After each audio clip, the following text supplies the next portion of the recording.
Hello friends, Shravan મહિનાની સાતમ આવે એટલે બધા પોતપોતાના ઘરમાં ઠંડુ ખાવા માટે મેથી પાલકના થેપલા ઢેબરા કરતા હોય છે. તો આજે આપણે આ બંને વસ્તુનો ઉપયોગ કર્યા વગર એકદમ નવી રીતે થેપલા બનાવીને તૈયાર કરીશું, જે એકદમ પોચા રૂ જેવા બનીને તૈયાર થાય છે. મિત્રો, તો ચાલો રેસીપી બનાવવાનું શરૂ કરીએ.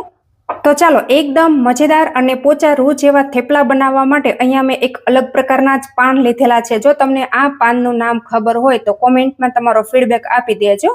તો હવે જો આ પાનને મેં એકદમ સરસ રીતે ધોઈ અને સૂકવી લીધેલા હતા, અને ત્યાર પછી જો આ જે દંડીનો ભાગ છે ને એને આપણે આ રીતે કટ કરી લેશું.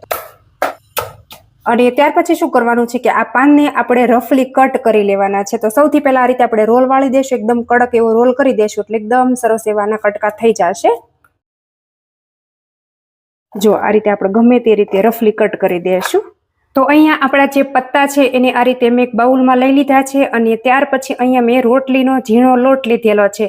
તો આપણે 1 વાટકી જેટલા પત્તા હોય તો એની સામે આપણે 1.5 વાટકી જેટલો ઘઉંનો લોટ લેવાનો છે, તો આપણે ઉમેરી દઈશું.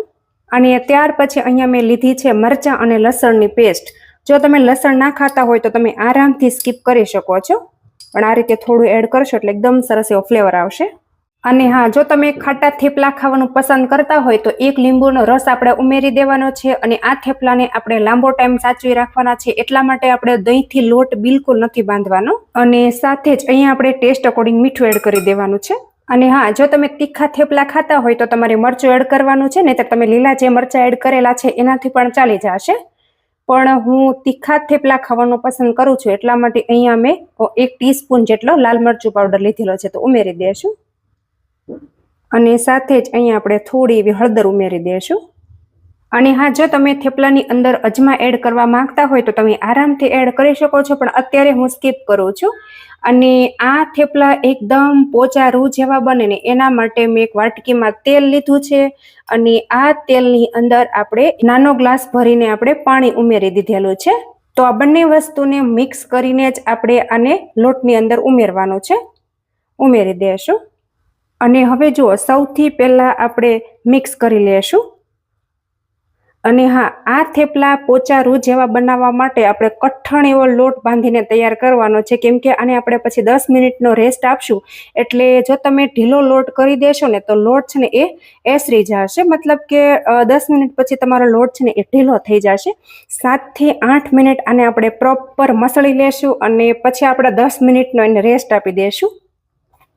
તો આ રીતે આપણે જો એકદમ કડક એવો લોટ બાંધવાનો છે. જો તમે પોચો લોટ બાંધી દેશો ને તો રેસ્ટ આપ્યા પછી તમારો લોટ છે ને એ એસરી જશે, મતલબ કે ઢીલો થઈ જશે. તો હવે જો લગભગ 5 થી 6 મિનિટ જેવો ટાઈમ થઈ ગયો છે, અને હવે આપણે લોટ ખોલી અને જોઈ લઈએ તો તમે જોઈ શકો છો કે એકદમ સરસ મજાનો સેટ પણ થઈ ગયો છે, અને સેજ પણ એ એસરો નથી. જો આ રીતે એકદમ સરસ એવો કડક જ છે. તો બસ હવે આમાંથી આપણે સરસ મજાના થેપલા વણી લેશું. તો હવે જો સૌથી પહેલા અહીંયા આપણે લોટને આ રીતે મસળી લેશું. જો તો આપણે આની અંદર મોણ એડ કરેલું છે, એટલે હવે આપણે સ્મૂથ કરવા માટે તેલની જરૂર બિલકુલ નથી. અને હા, બીજી વાત કે તમારો લોટ જો ઢીલો થઈ જશે ને તો તમારે એમાં અટામણ વધારે લેવું પડશે. અને જો આપણે અટામણ વધારે લેશું તો જ્યારે થેપલું શેકાશે ને ત્યારે લોટ થઈ જશે, અને તમારું થેપલું છે ને એ ખાવામાં જરાય મજા નહીં આવે અને કડક થઈ જશે. તો એ વાત તમે ખાસ ધ્યાન રાખજો કે લોટ તમારે કઈ રીતનો રાખવાનો છે. આ રીતના આપણે લોટ રાખીશું. અને હવે આ લોટમાંથી આપણે એક લીંબુ હોય ને, લીંબુ એવડું જ આપણે લૂવું તોડી લેવાનું છે.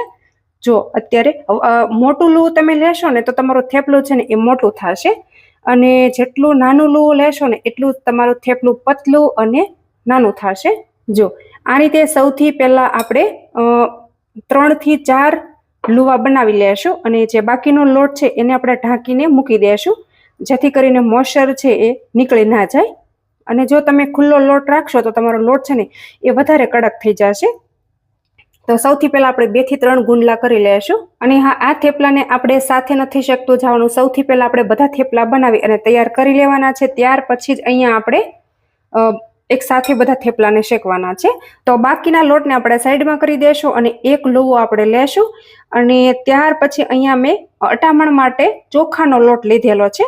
તો ચોખાનો લોટ છે એ ઘઉંના લોટ જેટલો ચોંટતો નથી, એટલા માટે મેં ચોખાનો લોટ લીધેલો છે.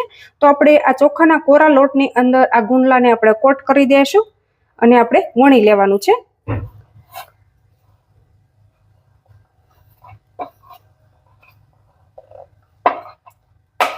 જો પતલું વધારે થશે, તમે નાનું લોવું લેશો એટલે પતલું વધારે થશે.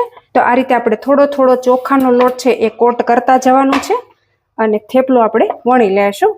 તો સૌથી પહેલા તો અહીંયા તમે નોટિસ કરી લો કે આપણું થેપલું છે ને એ જરા પણ ફાટતું નથી. જો આ એની ખાસિયત છે. લોટ અને ભાજી તમે જે લો ને એનું જ આ પરિણામ છે. તો હવે જુઓ, તમે અહીંયા જોઈ શકો છો કે મેં બધા થેપલા વણી અને તૈયાર કરી લીધા છે. હવે જુઓ, અહીંયા મેં ગેસ ઉપર તવો ગરમ કરી લીધો છે. તવો થોડો એવો ગરમ થઈ જાય ને ત્યાર પછી અહીંયા આપણે થેપલાને આ રીતે નાખી અને શેકી લેવાના છે. તો આ રીતે શેકાઈ જાય એટલે આપણે એને પલટાવી લેશું અને ઉપરથી આપણે થોડું એવું તેલ નાખી દઈશું. અને હવે ત્યાર પછી જો એક સાઈડ જ આપણે તેલ લગાવવાનું છે અને બંને સાઈડ આપણે આ રીતે તેલ એની જાતે જ લાગી જશે. અને ત્યાર પછી આપણે લઈ લેશું એક પ્લેટની અંદર.